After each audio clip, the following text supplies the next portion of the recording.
वाहिगुरू जी का खालसा वाहिगुरू जी की फतेह। मेरा नाम है रवनीत कौर ते मैं करनी हाँ गल्लां बातां टैक्नोलॉजी दे बारे।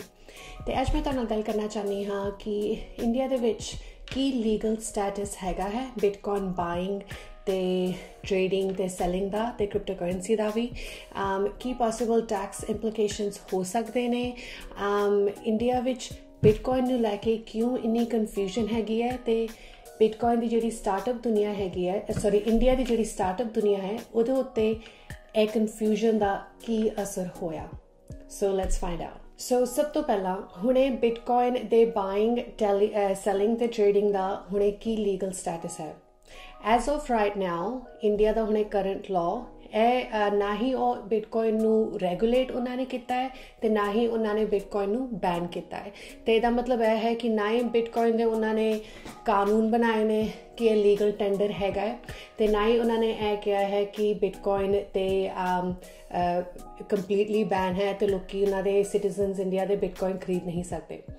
ਤੇ जो बिटकॉइन का टैक्नोलॉजी हैगी है ब्लॉकचेन जिहदे बारे में तुहानूं लास्ट वीडियो विच दस्सिया सी कि बिटकॉइन नूं जो चीज़ बहुत यूनीक बनाती है वह है ब्लॉकचेन। तो जिहड़ी ब्लॉकचेन टैक्नोलॉजी है उहदा लीगल फ्रेमवर्क बनया है। तो मैनू यह लगता है कि जिवें ओबवियसली इंडियन गवर्नमेंट हैज़ उन्होंने हमेशा तो टैक्नोलॉजी नूं बहुत इंब्रेस करने की कोशिश की है। तो मैनू लगता है कि वो प्रमोट कर रहे हैं कि होर बिजनेसिस ने जिहड़े वो ब्लॉकचेन की इंडस्ट्री दे विच जाण।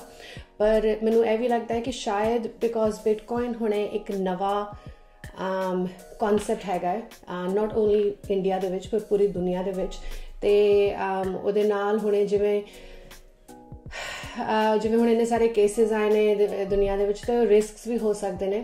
ते उस मामले दे विच हुणे इंडिया ने कोई स्टैंस नहीं लिया। तो इनफैक्ट यही जिहड़ा स्टैंस है कि ना ही उन्होंने लॉज बनाए ना ही उन्होंने बैन किया है, यही स्टैंस इंडिया दुनिया दे विच बहुत सारे देशों का सेम ही स्टैटस हैगा। तो मैनू यह लगता है कि हर कंट्री वेट कर रही है दूजी देश का कि कौन सब तो मतलब चंगी तरह ਉਹਦੇ लॉज लैके आएगा तो चंगी तरह उन्होंने क्रिप्टो ਨੂੰ ਰੈਗੂਲੇਟ ਕਰਨਗੇ ਤੇ ਚੰਗੀ ਤਰ੍ਹਾਂ ਉਹਦੇ ਉੱਤੇ ਟੈਕਸ ਵਗੈਰਾ ਲਾਣਗੇ।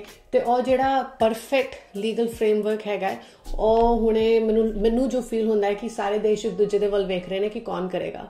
ਤੇ so that's one of the things right now ਕਿ ਬਲੌਕਚੇਨ ਦਾ ਉਹਨਾਂ ਨੇ ਫਰੇਮਵਰਕ ਬਣਾਇਆ, ਬਿਟਕੋਇਨ ਦਾ ਉਹਨਾਂ ਨੇ नहीं बनाया। जो मैं and this kind of tells कि शायद मतलब दे सेइंग कि असी कोई गारंटी नहीं लेंदे कि जे तुसी अपना पैसा लूज कर दो जे तुहाडे मतलब मान लो कोई स्कैम वगैरह होंदा है ओबवियसली असी कोशिश करांगे पर असी गारंटी नहीं लै सकते बिकॉज उन्होंने इनू लीगल टेंडर नहीं बनाया। जे तुसी वेखना चाहते हो कि दुनिया दे विच किहड़ी देश ने बिटकॉइन बाइंग ट्रेडिंग ते सैलिंग लागू की है लीगल की है तो किहड़े देशों ने बैन किया है और मैं अपनी डिस्क्रिप्शन दे विच पा दांगी तो तुसी उन्हूं वेख सकते हो।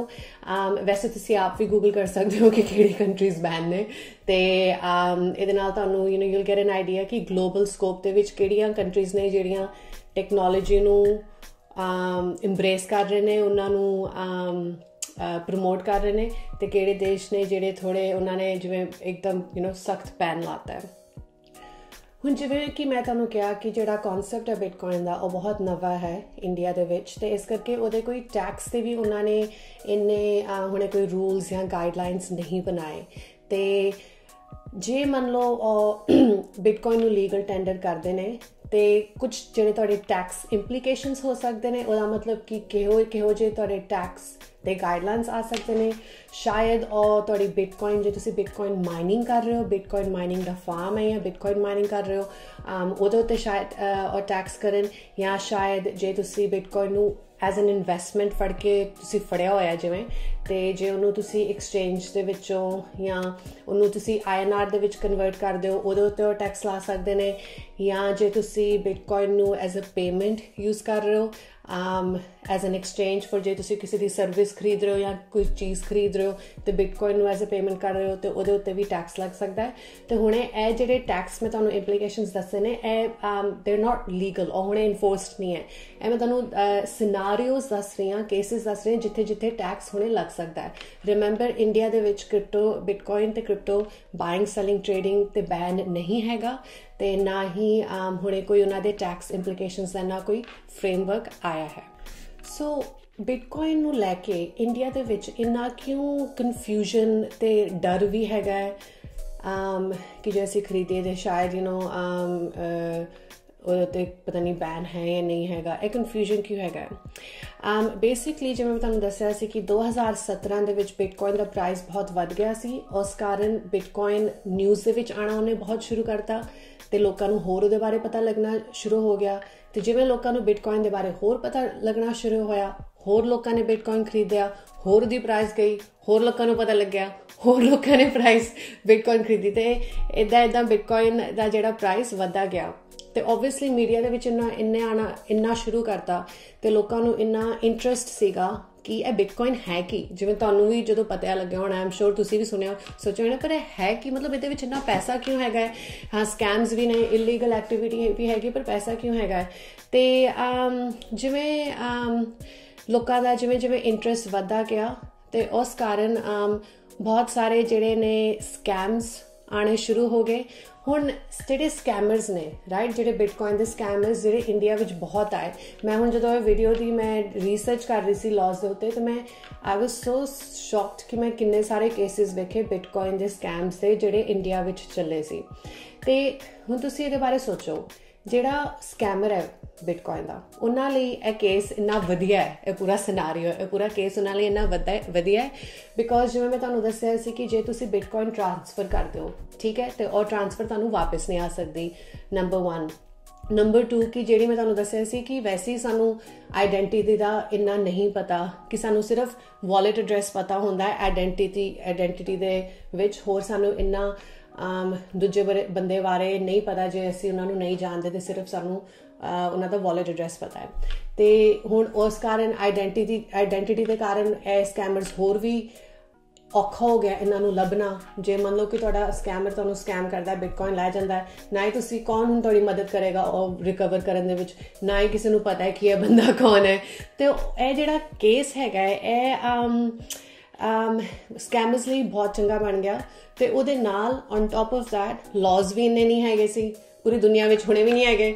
ਤੇ ਜੇ ਹੁਣ ਲਾਜ਼ ਵੀ ਨਹੀਂ ਹੈਗੇ ਤੇ ਇਸ ਪੂਰਾ ਸਿਨਾਰੀਓ ਜਿਹੜਾ ਹੈ, ਇਹਨੂੰ ਜੇ ਤੁਸੀਂ ਪੂਰੀ ਖਿਚੜੀ ਨੂੰ ਮਿਕਸ ਕਰੋ ਤੇ ਸਕੈਮਰਸ ਲਈ ਬੜਾ ਐਕਸਾਈਟਿੰਗ ਏਰੀਆ ਬਣ ਗਿਆ ਸੀ। ਤੇ ਫਿਰ ਲੋਕੀ ਚਾਹੁੰਦੇ ਵੀ ਸੀ ਕਿ ਬਿਟਕੋਇਨ ਦੇ ਵਿੱਚ ਉਹ ਪੈਸੇ ਪਾਈਏ ਤੇ ਉਹ ਵੀ ਮੁਨਾਫਾ ਕਰਨ। ਤੇ ਉਹਨਾਂ ਨੇ ਲੋਕਾਂ ਨੂੰ, ਸਕੈਮਰਸ ਨੂੰ ਪੈਸੇ ਦੇਣੇ ਸ਼ੁਰੂ ਕੀਤੇ। ਸਕੈਮਰਸ ਨੇ ਬਿਟਕੋਇਨ ਤੇ ਜਿਹੜੇ ਪੈਸੇ ਲੈ ਕੇ ਉਹਨਾਂ ਨੇ ਉਹ ਭੱਜ ਗਏ ਤੇ ਫਿਰ ਕੁਝ ਪੁਲਿਸ ਨੂੰ ਲੱਭੇ, ਕੁਝ ਨਹੀਂ ਲੱਭੇ। But that was mainly the thing ਕਿ ਸਕੈਮਰਸ ਜਿਹੜੇ ਨੇ ਉਹਨਾਂ ਨੇ ਫਾਇਦਾ ਬਹੁਤ ਚੁੱਕਿਆ ਕਿ ਇਹ ਨਵੀਂ ਮਾਰਕੀਟ ਹੈ, ਲੋਕਾਂ ਨੂੰ ਇੰਨਾ ਨਹੀਂ ਪਤਾ ਪੈਸੇ ਤੇ ਇੰਨਾ ਉੱਤੇ ਪੈਸੇ ਜਾ ਰਿਹਾ ਤੇ ਕੋਈ ਇਹ ਨਹੀਂ ਕੁਐਸਚਨ ਕਰੇਗਾ ਕਿ ਮੈਨੂੰ ਪੈਸੇ ਮਿਲਣਗੇ ਜਾਂ ਨਹੀਂ, ਮੈਨੂੰ ਫਾਇਦਾ ਹੋਏਗਾ ਜਾਂ ਨਹੀਂ ਹੋਏਗਾ, ਲੋਕੀ ਆਪ ਮੇਰੇ ਕੋਲ ਆ ਰਹੇ ਨੇ, ਰਾਈਟ। ਤੇ ਉਹ ਥੋੜਾ ਸਕੈਮਰਸ ਦਾ ਹੋ ਗਿਆ।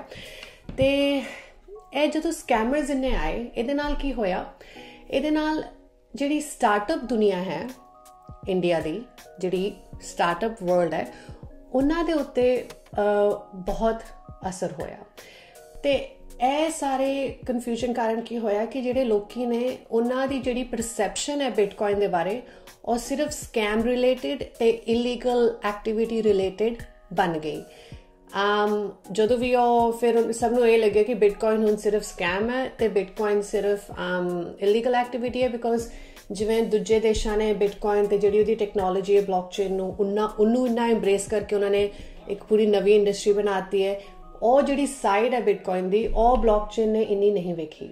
ਇਹਦੀ ਜਿਹੜੀ ਲੋਕਾਂ ਦੀ ਪਰਸੈਪਸ਼ਨ ਹੈ ਬਿਟਕੋਇਨ ਦੇ ਬਾਰੇ, ਉਹ ਇੱਕਦਮ ਸਕੈਮ ਰਿਲੇਟਿਡ ਤੇ ਇਲੀਗਲ ਐਕਟੀਵਿਟੀ ਰਿਲੇਟਿਡ ਬਣ ਗਈ।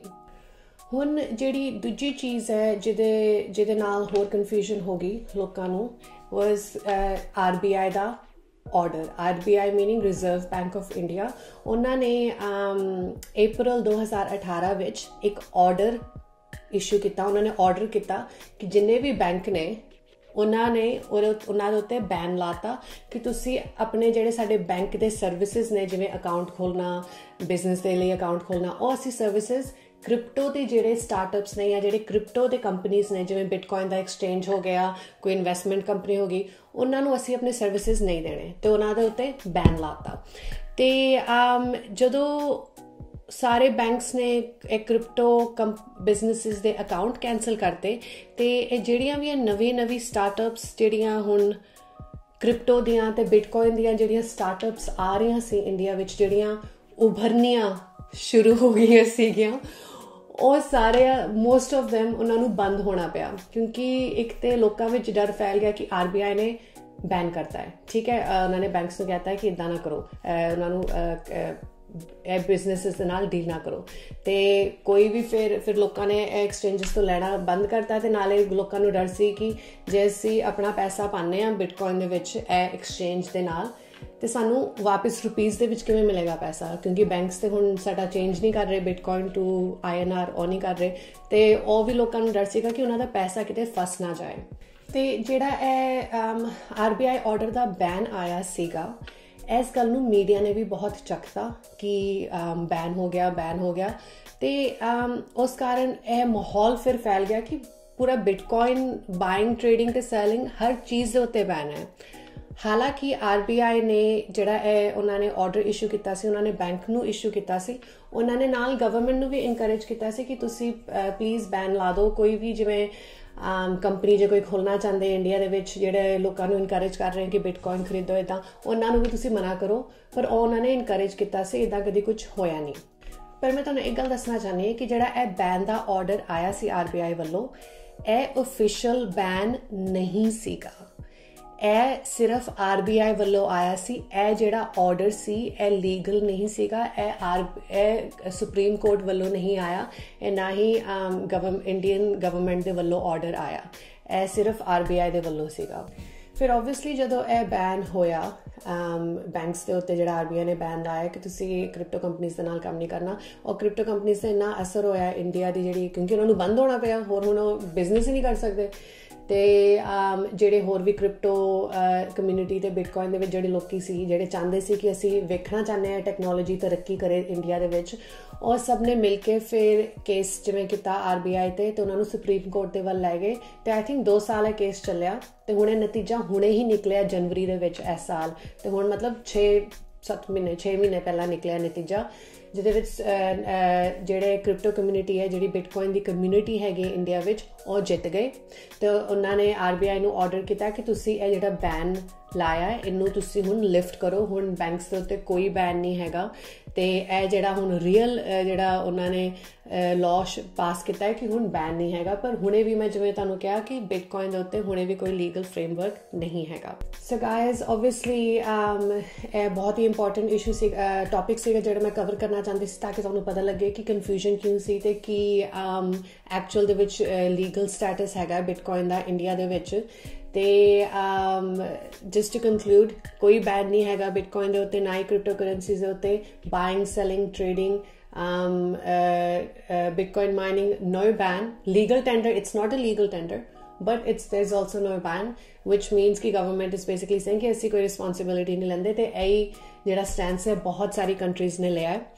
ते obviously guys बहुत सारे देशां दे विच जिवें ही बिटकॉइन का प्राइस उत्ते गया, बहुत सारे देशों के विच इन्ने सारे स्कैम्स आए, ठीक है, बहुत सारे कंट्रीज दे विच बहुत लोकी इह चीज़ का शिकार होए, ते विच इज़ अनफॉर्चुनेट। पर हुण जे तुसीं सोचो कोई भी जिहड़ी नवी इंडस्ट्री है, जिवें हुण इंटरनेट भी शुरू हुई सी, उदों भी बड़े स्कैम आए सी, ते जदों भी कोई नवी इंडस्ट्री शुरू हुंदी है जिहदे विच पैसा है, हुण फाइनेंस दा ही है, सारा पैसे दा ही, इट्स ऑल, सारी इंडस्ट्री फाइनेंस दी है, ते इहदे विच पैसा बहुत है।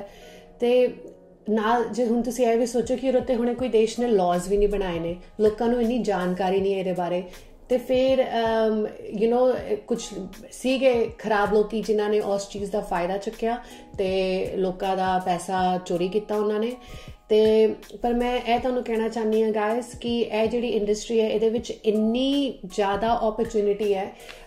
ਇਹਦੇ ਵਿੱਚ ਹੁਣ ਅਗਲੇ 5 ਸਾਲ ਦੇ ਵਿੱਚ ਇੰਨੇ ਅਸੀਂ ਜੌਬਸ ਵੇਖਾਂਗੇ ਜਿਹੜੇ ਕ੍ਰੀਏਟ ਹੋਣਗੇ, ਇਹੋ ਜਿਹੇ ਜੌਬਸ ਜਿਹੜੇ ਅਸੀਂ ਹੁਣੇ ਸੁਣੇ ਵੀ ਨਹੀਂ ਹੈਗੇ। ਜਿਵੇਂ ਮੈਂ ਕਿਤੇ ਪੜ੍ਹਿਆ ਸੀ, ਕਿਤੇ ਲਿਖਿਆ ਸੀ ਕਿ ਫਿਊਚਰ ਦੇ ਵਿੱਚ ਜਿਹੜੇ 70% ਜਿਹੜੀਆਂ ਜੌਬਸ ਕ੍ਰੀਏਟ ਹੋਣਗੀਆਂ, ਨਵੀਆਂ ਜਿਹੜੀਆਂ ਜੌਬਸ ਬਣਨਗੀਆਂ, 70% ਉਹਦੇ ਬਾਰੇ ਹੁਣੇ ਸਾਨੂੰ ਪਤਾ ਵੀ ਨਹੀਂ ਹੈਗਾ। ਤੇ ਇਹ ਇੰਨੀ ਵੱਡੀ ਇੰਡਸਟਰੀ ਹੈ ਤੇ ਸੋ ਦੈਟ ਵਾਜ਼ ਮੈਂ ਚਾਹੁੰਦੀ ਹਾਂ ਕਿ ਸਾਨੂੰ ਇਹਦੇ ਬਾਰੇ ਹੋਰ ਪਤਾ ਲੱਗੇ ਤਾਂ ਕਿ ਇਹ ਟੈਕਨੋਲੋਜੀ ਦਾ ਇੰਡੀਆ ਵਿੱਚ ਆਏ, ਪੰਜਾਬ ਦੇ ਵਿੱਚ ਆਏ, ਪੂਰੇ ਦੇਸ਼ ਦੇ ਵਿੱਚ ਆਏ।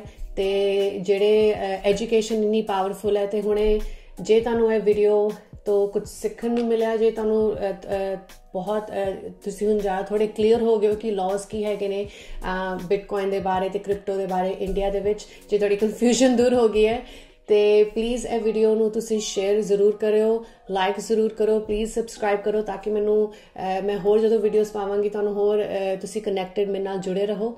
ਤੇ ਗਾਇਜ਼ ਅਗਲੀ ਵੀਡੀਓ ਜਿਹੜੀ ਮੈਂ ਬਣਾਵਾਂਗੀ, ਜਿਹੜੀ ਮੈਨੂੰ ਆਲਰੇਡੀ ਬਹੁਤ ਸਾਰੇ ਲੋਕਾਂ ਨੇ ਪੁੱਛਿਆ ਹੈ ਕਿ ਬਿਟਕੋਇਨ ਨੂੰ ਅਸੀਂ ਕਿਵੇਂ ਖਰੀਦੀਏ, ਤੇ ਬਹੁਤ ਹੀ ਵੱਡਾ ਟੌਪਿਕ ਹੈ, ਬਹੁਤ ਹੀ ਇੰਪੋਰਟੈਂਟ ਟੌਪਿਕ ਹੈ। ਤੇ ਇਹਦੇ ਉੱਤੇ ਜੇ ਤੁਹਾਨੂੰ ਆਪ ਪਤਾ ਹੈ ਕਿ ਬਿਟਕੋਇਨ ਕਿਵੇਂ ਖਰੀਦਣਾ ਹੈ, ਇਹਦੇ ਨਾਲ ਸਕੈਮਸ ਵੀ ਘੱਟ ਹੋ ਸਕਦੇ ਨੇ, ਬਿਕੋਜ਼ ਦੈਨ ਲੋਕਾਂ ਨੂੰ ਇਹ ਨਹੀਂ ਤੁਸੀਂ ਕਿਸੇ ਤੇ ਟਰਸਟ ਕਰਕੇ ਆਪਣਾ ਪੈਸਾ ਨਹੀਂ ਦੇ ਰਹੇ। ਤੁਹਾਨੂੰ ਪਤਾ ਹੈ ਕਿ ਕਿਹੜਾ ਬੰਦਾ ਵੈਰੀਫਾਈਡ ਸੈਲਰ ਹੈ, ਕਿਹੜੀ ਕੰਪਨੀ ਵੈਰੀਫਾਈਡ ਹੈ, ਕਿਹੜੀ ਕੰਪਨੀ ਨਹੀਂ ਹੈਗੀ, ਤੇ ਉਹ ਮੈਂ ਤੁਹਾਡੇ ਨਾਲ ਗੱਲ ਕਰਨਾ ਚਾਹੁੰਦੀ ਹਾਂ।